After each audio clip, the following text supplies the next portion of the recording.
If anyone would like to actually come up and read some of these lines, I invite you at this time. I will read some and intersperse them in between individuals. Sir Peter, I'll read a line for you, Michael. All right, Sir Peter. Avon's medical expenses often make it necessary to choose between food and medication. These are actual entries sent to MoveOn.org and other coalitions fighting for health care. Jeff lost his job and his house after his hip was shattered when an uninsured driver hit him.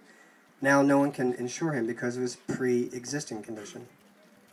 Jennifer is a homemaker and a mother of 2 with no health insurance and an undiagnosed lump on her neck.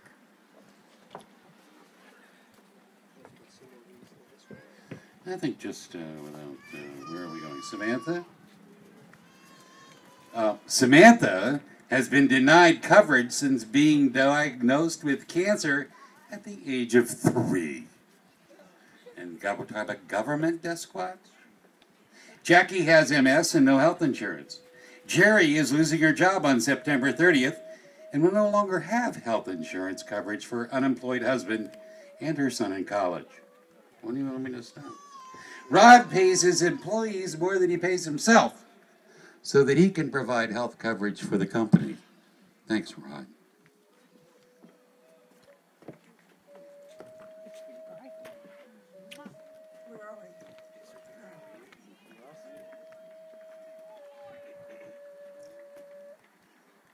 Nailka is a college student who's been denied health insurance because of her pre-existing conditions.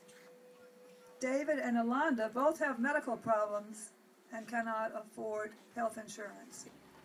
Mandy has MS and over $30,000 in medical bills, but has been denied Medicare because of her part-time minimum wage job. Nancy cannot afford work due to 3 herniated discs, but was turned down for medical coverage and cannot afford to pay for treatment.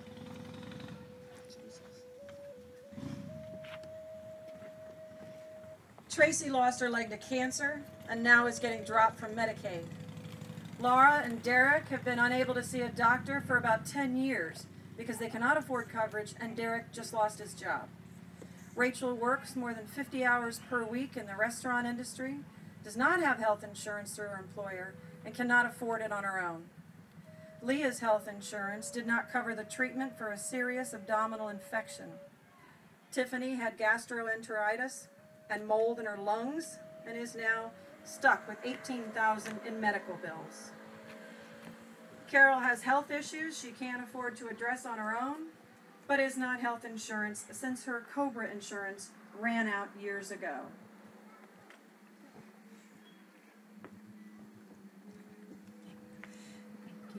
Keith is currently homeless while he struggles to obtain much-needed treatment. Gloria has a tumor, has been refused medical insurance and treatment, and has lost her home due to medical debt. Deborah can't afford treatment for rheumatoid arthritis without insurance, and she can't work to get insurance. Mia and Zoe are young adults with the metabolic disorders PKU, but they cannot get health insurance to cover their treatment. Nancy needs medical treatment for the arthritis in her hip now, but she can't afford it. Mary's unemployed, uninsured, pays $18,000 a year for prescriptions and doctor visits, and will have to continue to do so till she qualifies for Medicare. Misty has a diabetic daughter and is in medical debt due to the high cost of her husband's health insurance premiums.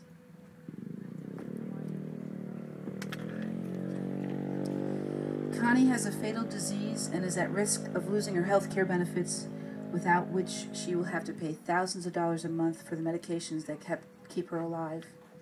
Christopher has no insurance and desperately needs a $450,000 bone marrow transplant. Christine's out-of-pocket expenses are forcing her to live in poverty while dying from kidney cancer.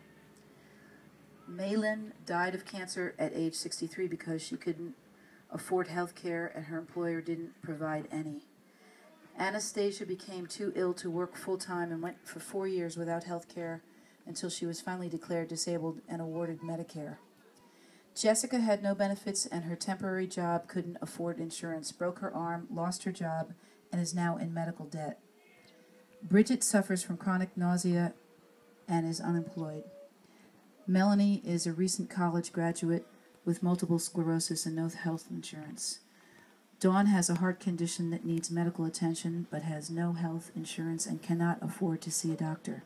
I just want to say, don't lose this moment. This is so important for our community, for the world. Do not forget this. Tell all your friends. This is the ultimate tipping point in our world.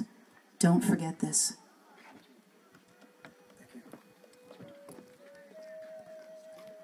Larry's insurance company for the self-employed only covered $3,200 of the $52,000 hospital bills for his heart surgery. $52,000 hospital bill, I mean. Nicholas is 25, has chronic colitis, and cannot get health insurance because of his prior condition. Mara Lee has congestive heart failure and does not currently have health care insurance, so her condition is going untreated. Bart has no health insurance and can't afford the important dental and diagnostic care he needs. Gina has lupus and works for a company that can't afford health insurance for its workers. Tara works as a nurse for a home health agency that does not offer insurance, and she can't find a job that does offer it. Cindy is 62, can't afford health care, and is not old enough for Medicare. Ian is 20, has type 1 diabetes, and has been denied health insurance by Medicaid, insurance companies, and Medicare Social Security. Alexander lost his health care due to high premium and now has MS.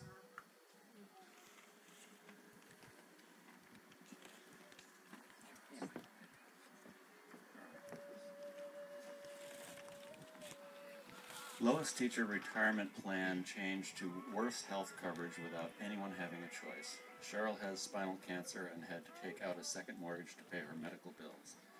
Brian died after turning down ambulance care he knew he could not afford. Gillian has thousands of dollars in bills from the ER because her insurance won't cover preventative care. Cheryl needs several daily medications but cannot afford to see a doctor or purchase those medications. Mail can't afford her asthma medications because her insurance considers it a pre-existing condition. Mark's boss cannot afford to give him health coverage, and his self-employed wife, Lisa, cannot afford it either. Barbara is self-employed, divorced mother of one, and cannot afford health insurance. Mary has Alzheimer's and cannot afford her medicine. Anne cannot find health insurance because of a pre-existing condition. Gail had to wait for 1.5 years for back surgery, and on and on.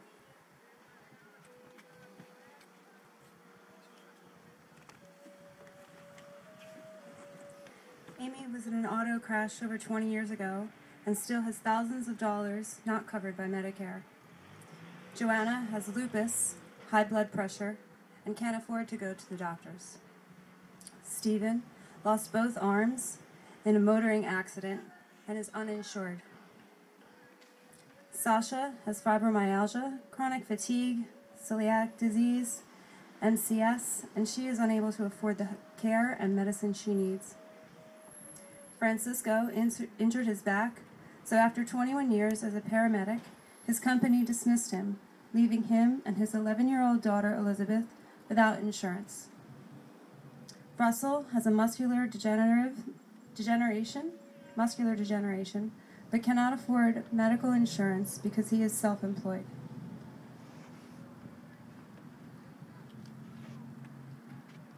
I've got 20 more pages of this stuff. And that's really just the tip of the iceberg. We're not going to read all of those, of course, but you clearly get the message.